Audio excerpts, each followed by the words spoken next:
টেকসাভি বাঙালি মঙ্গলে জমি কেনার কথা ভাবছে।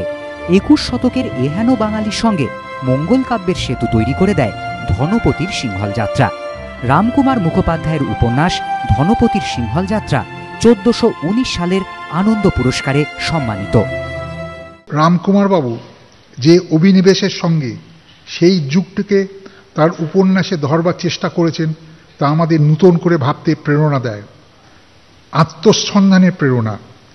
তিনি তার সৃষ্টিশীল দৃষ্টিতে এই স্বতন্ত্র অতীতকে দেখেছেন বলেই তার এক বাড়তি মূল্য আছে। শনিবার লেখকের হাতে পুরস্কার তুলে দেন কবি নীরেন্দ্রনাথ চক্রবর্তী। ধনপতির সঙ্গে ভাসতে ভাসতে সিংহলে মঙ্গল কাব্যের ধনপতির ৬টি ডিঙাই ডুবে গিয়েছিল। তার জলযাত্রা সফল হয়নি, কিন্তু রামকুমার মুখোপাধ্যায়ের ধনপতি পেরেছেন।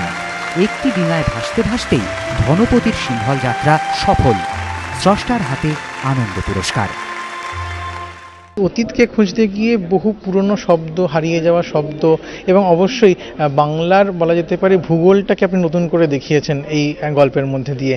সেটা আজকের দিনে কতটা মানুষকে আলোড়িত করছে। এই যে শব্দ, এগুলো তো সেই অর্থে তাদের একটা অর্থ গরিমা আছে, প্রত্যেকটা শব্দের মধ্যে একটা নিজস্ব ধ্বনি আছে, এবং এই যে শব্দগুলো ফিরে আসছে, মানুষের আবার এই শব্দগুলোর সঙ্গে সংযুক্তি ঘটছে, এটা কিন্তু আমাদের ভাষার বিস্তার আর সাহায্যই করবে এবং আমাদের ভাষা নানাভাবে আরো বেশি ব্যাপ্তি অর্জন করবে।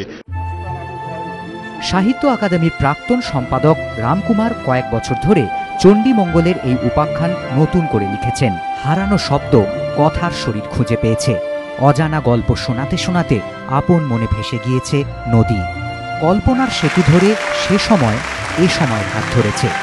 ধনপতির সিংহল যাত্রাকে আনন্দ অভিবাদন। সঞ্জয় মিত্র, এবিপি আনন্দ, কলকাতা।